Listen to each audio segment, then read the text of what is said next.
అందరికీ నమస్కారం. శ్రీమతే రామానుజాయ నమః. ఈరోజు అత్యంత పవిత్రమైనటువంటి ముక్కోటి ఏకాదశి, వైష్ణవులకు పరమదినం అన్నమాట. ఇది ఇంత అద్భుతమైన రోజు వాళ్ళ జీవితంలో సంవత్సరానికి ఒకసారి వస్తుంది. ఈ రోజు వైకుంఠ ద్వారాలు తెలుసుకోవడమే కాకుండా ఉత్తరం వైపు నుంచి ద్వారం ఓపెన్ చేసి ఉత్తరం ద్వారా మనం స్వామిని దర్శించుకునేటువంటి రోజు. కాబట్టి అన్ని వైష్ణవాలయాల్లో ఉత్తర ద్వారం అని ప్రత్యేకంగా ఏర్పాటు చేసి ఉత్తర ద్వారం గుండా స్వామి యొక్క దర్శనం చేయిస్తూ ఉంటారు. ఈరోజు అత్యంత పవిత్రమైనది. మన అమ్మవారు తిరుపావైలో 20వ పాసురంలో ఒక మాట చెప్పారు. 33 అమరుర్కుం మున్ షెండ్రుం కప్పం తవిర్కుం కలియే తూలలాయ్. 33,000 దేవతలు అన్నారండి. ఇక్కడ 33,000 దేవతలు. చాలా విషయాలు మీరు గమనించండి. ముక్కోటి దేవతలు అని ఒక దాంట్లో ఒక పాట ఉంది. ముక్కోటి దేవతలు ఇచ్చటున్నారు అలాంటివి. అలాగే ఈ కన్ఫ్యూషన్ ఉంటుంది, ఎక్కడా లేదండి. 33 కోట్ల దేవతలు ఉంటారండి. మీరు ఎప్పటికీ వాళ్ళు అలాగే ఉంటారా అంటే, అవునయ్యా నువ్వు చిన్న పని ఒక మాట నీకు 24 గంటల్లో రాత్రి పగలు అయిపోతుంది. 12 గంటలు పగలు, 12 గంటలు రాత్రి. కానీ పితృలోకం చాలా సమీపంలో మనకుంది. అక్కడ 15 రోజులు మనకు ఒక పూట, 15 రోజులు రాత్రి అక్కడ. పగలు రాత్రి 15 నెలకు ఒకసారి అమావాస్య వచ్చినప్పుడు తర్పణం ఎందుకు వదులుతామంటే పితృదేవతలకు అన్నం పెడుతున్నామన్నమాట, వాళ్ళని తలుచుకొని. కాబట్టి అక్కడ 30 రోజులకి ఒక రోజు అవుతుంది. మళ్ళా ఇంకా పైకి వెళ్ళిపోతే ఒక్క సంవత్సరానికి 6 నెలలు ఒక పొద్దు ఉదయం అయితే 6 నెలలు రాత్రి అవుతుంది. దానినే ఉత్తరాయణము దక్షిణాయనం అని చెప్తున్నారు ఇక్కడ. మరి సంవత్సరానికి వచ్చేటువంటి ఒక్కసారి భూమి తన చుట్టూ తాను తిరుగుతూ 365 రోజుల్లో తన ప్రదర్శన పూర్తి చేసుకునే సమయంలో ఒక్కసారిగా వైకుంఠం వైపుకు తన ముఖాన్ని చూపిస్తుందన్నమాట. అదే మనమందరం కూడా భూమి మీద ఉన్నాం కాబట్టి వైకుంఠ ద్వారం మనకు విశ్వంలో కనిపిస్తుంది.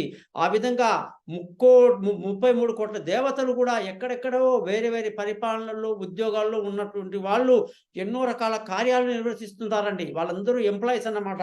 మరి వీళ్ళందరూ కూడా కలిసి ఈరోజు వైకుంఠ ఏకాదశి నాడు పూర్తిగా స్వామి వారి దర్శనం కోసం వాళ్ళు కూడా క్యూలో ఉంటారట. మరి ఆ విధంగా భూమి మీదకి ఎప్పుడైతే వైకుంఠ ద్వారం తెలియచేస్తూ మనకు కనబడుతుందో, ముక్కోటి దేవతలు కూడా ఈ భూమి మీదకి వచ్చేసి మనతో పాటే ఉంటారు, మనతో పాటే స్వామి దర్శనం చేసుకుంటారు. కాబట్టి ఈరోజు అత్యంత పవిత్రమైనటువంటి వైకుంఠ ఏకాదశి. వైకుంఠ ద్వారాలు తెలుసుకుంటాయి. ఉత్తర ద్వారం నుంచి మనం స్వామిని దర్శనం చేసుకోవాలని చెప్పేసి మనకు చాలా క్లియర్గా తెలియజేయడం జరుగుతుంది. సంవత్సరంలో వచ్చేటువంటి ఏకాదశి సుమారుగా 24 అంతకంటే ఎక్కువ అధిక మాసంలో వస్తాయి. అలాంటప్పుడు ఎన్నెన్నో రకాల ఏకాదశి, వాటికి ఎంతో పవిత్రమైన పేర్లు, ఒకదానికోటి పోటీ లేకుండా ఎన్నో తొలి ఏకాదశి నుంచి ఎన్నో ఉంటాయి. కానీ ఏ ఏకాదశి కూడా ఫాలో చెయ్యని మీరు ఒక్క వైకుంఠ ఏకాదశి నాడు కాస్త మహావిష్ణువు యొక్క నామస్మరణ చేస్తూ అష్టాక్షరి మంత్రం ఓం నమో నారాయణాయ, ఇదొక్కటే చాలండి తులసి మాల పెట్టుకొని జపం చేసుకోవడానికి.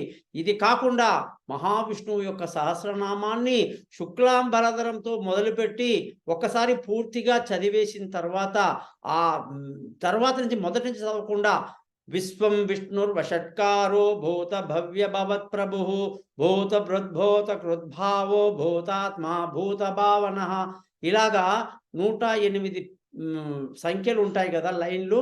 అవి మీరు రోజు చదివితే అందులో 1000 నామాలతో మహావిష్ణువు పేర్లు ఉంటాయన్నమాట. అదే మేజర్. అయితే ఇలా ప్రతిరోజు కూడా ఈరోజు మీరందరూ కూడా విష్ణు సహస్రనామాన్ని అనేక మార్లు పారాయణం చేయమని చెప్తారు. ఎవరో పెద్ద మనిషి ఒకడు ఆయన అన్నాడండి, ఏమండి 11 సార్లు చదివితే ఏమవుతుంది, 3 సార్లు చదివితే ఏమవుతుంది, 101 సార్లు చదివితే ఏమవుతుంది, పిచ్చిగా మాట్లాడాడు. అది కాదండి. ఇక్కడ టాపిక్ ఏంటంటే మనస్సుని కేంద్రీకరణ చేసి మనసు నిండా స్వామిని తలుచుకుంటూ ఆయన యొక్క దర్శనం ఈరోజు ఈ భూమి మీద కలుగుతూ ఉంది. 9:30కి వైకుంఠ ఏకాదశి శుక్రవారం మొదలైపోయింది అనమాట. ఇప్పుడంతా కూడా మనం ఆ ద్వారంలోనే ప్రయాణం చేస్తున్నాం ఈ భూమి మీద. కాబట్టి వైకుంఠం వైపు ఈ భూమి తిరుగుతూ ప్రయాణం చేస్తుంటుంది 24 గంటలు. అంటే రేపు ఉదయం 10 వరకు సుమారుగా వైకుంఠ ఏకాదశి ఉంటుందన్నమాట. ఇవాళ అంటే శుక్రవారం 10 గంటల నుంచి శనివారం 10 గంటల వరకు ఉంటుంది. కాబట్టి శనివారం అంతా చదవండి, రాత్రి చదవచ్చు. ఎందుకంటే ఉదయం లేవగానే తెల్లవారుజామునే ఏ తిథి, ఏ నక్షత్రం ఉంటే ఆ రోజే ఆ తిథిని, ఆ నక్షత్రాన్ని మనం లెక్కలోకి తీసుకుంటాం. అయినా కూడా పవర్‌ఫుల్‌గా శుక్రవారం ఉదయం 10కి మొదలైనటువంటి ఈ వైకుంఠ ఏకాదశి, శనివారం ఉదయం 10 వరకు వైకుంఠ ఏకాదశి, ఆ తర్వాత ద్వాదశి మొదలవుతుంది. మరి ఈ వ్రతం ఎలా చేయాలి అంటే, శుక్రవారం ఉదయం నుంచి గూడా చక్కగా పెందలాడి భోంచేసేసుకొని బ్రహ్మాండంగా సాయంకాలం నుంచి ఉపవాసం ఉండడము. ఉపవాసము అంటే దగ్గరగా నివసించడము. ఎవరికి దగ్గరగా నివసించడము? మనసు ఆత్మకి దగ్గరగా నివసించడం జరుగుతుందన్నమాట. ఈ మనసు ఏదైతే ఉందో పరిపరి విధాలుగా ఎన్నెన్నో ఆలోచనలతో ఉదయం నుంచి రాత్రి దాకా ఎన్నెన్నో పనులు చేసేసి అలసిపోతూ ఉంటుంది. ఈరోజు ఆ మనసుకి పూర్తి రెస్టు. ఏం చెయ్యం. కేవలం ఆత్మకి సమీపంలో నివసిస్తూ ఉపవాసం అంటే దగ్గరగా నివసిస్తూ ఉండేటువంటి స్థితిని ఉపవాసం అంటాం. రాత్రి నుంచి దశమి రాత్రి అంతా గూడా పండ్లు, అరటి పండ్లు, అన్ని రకాల పలహారాలు, పండ్లు తినొచ్చు. ఉండలేని వాళ్ళు కొంచెం పలహారం గూడా చేయొచ్చు. బియ్యం ఏదైతే ఉందో సగం బియ్యం ఉంటారు చూడండి. ఆ సగం బియ్యం ఏదైతే ఉందో నూకలు అంటాం. వాటితో ఉప్మాలు గూడా చేసుకొని తినటం వల్ల తప్పు లేదు. పూర్తిగా ఉన్న బియ్యాన్ని తినడం నిషేధం అని చెప్పడం జరిగింది. అలా రాత్రి అంతా ఉపవాసం ఉండి ఉదయం వైకుంఠ ఏకాదశి నాడు పూర్తిగా స్వామి దర్శనము, స్వామి నామకరణలతో ముందుకు వెళ్ళిపోతూ రాత్రంతా గూడా ఉపవాసం ఉండి అంటే 3 పొద్దులన్నమాట. దశమి రాత్రి, ఏకాదశి ఉదయం, ఏకాదశి రాత్రి ఉపవాసం ఉండి, ఆదివారం ఈరోజు ఈసారి వచ్చే ఆదివారం ఉదయమే పెందలాడే లేచి, ద్వాదశి ముగిసే లోపల చక్కగా పద్ధతి ప్రకారంగా ద్వాదశి వంటకాలంటారండి. చింతపండు వాడరు. ప్రత్యేకమైన కొన్ని కూరగాయలు వాడరు. అటువంటి ఆహారాన్ని మనం సిద్ధం చేసుకొని ద్వాదశి భోజనం చెయ్యాలి అని చెప్పి మనకు చెప్పడం జరిగింది. చాలామంది కూడా ఈ కాలంలో ఆ సినిమాలు తగలబడ్డాయి. ఇంట్లో టీవీలు తగలేశాయి. అడ్డమైన జోకులు, అడ్డమైన సినిమాలు, పనికిరాని మాటలు చేస్తూ చాలామంది మేము ఉపవాసం ఉన్నామండి. వైకుంఠ ఏకాదశి మేము బాగా చేశామండి అంటారు. తప్పండి. గోష్ఠి మంచిదై ఉండాలి. పరమేశ్వరుణ్ణి తెలుసుకోవడానికి ఒక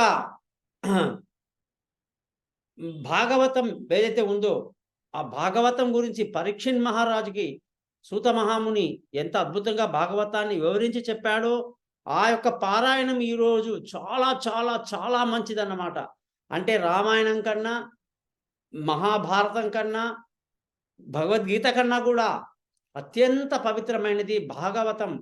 భాగవతంలో ఉన్న దశ అవతారాల గురించి తెలియజేస్తూ పరీక్షిత్ మహారాజుకి సుఖమహాముని ఇచ్చినటువంటి ఉపదేశం ఉన్న పుస్తకాన్ని ఈ రోజంతా పారాయణం చేయటం వల్ల మీరు స్వామి యొక్క అనేక రకాలైనటువంటి మహత్యాలు ఎన్నెన్నెన్నెన్నెన్నో ఆయన చేసిన లీలలన్నీ కూడా ఇవాళ తెలుసుకుంటూ ఈ యొక్క వైకుంఠ ఏకాదశిని మీరందరూ సంతోషంగా భక్తి శ్రద్ధలతో చేసుకోండి.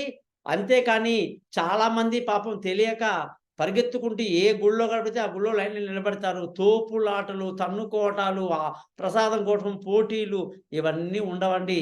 ప్రశాంతంగా ఉండాలి. సంతోషంగా ఉండాలి. మనసులో ఎటువంటి ఆలోచనలు ఈరోజు ఉండకూడదు.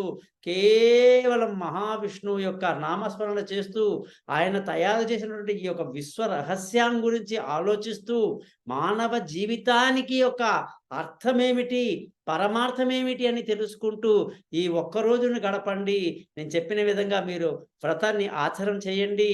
అందరూ కూడా ఆ వైకుంఠనాథుడి యొక్క ఆశీర్వాదాన్ని పొంది మీ కుటుంబాలతో సుఖంగా, సంతోషంగా, అష్టైశ్వర్యాలతో బ్రహ్మాండంగా ఉంటారని తెలియజేస్తూ మీ అందరికీ మరొక్కసారి వైకుంఠ ఏకాదశి శుభాకాంక్షలు తెలియచేస్తూ మీ శ్రేయోభిలాషి గోపాల్ అయ్యంగార్.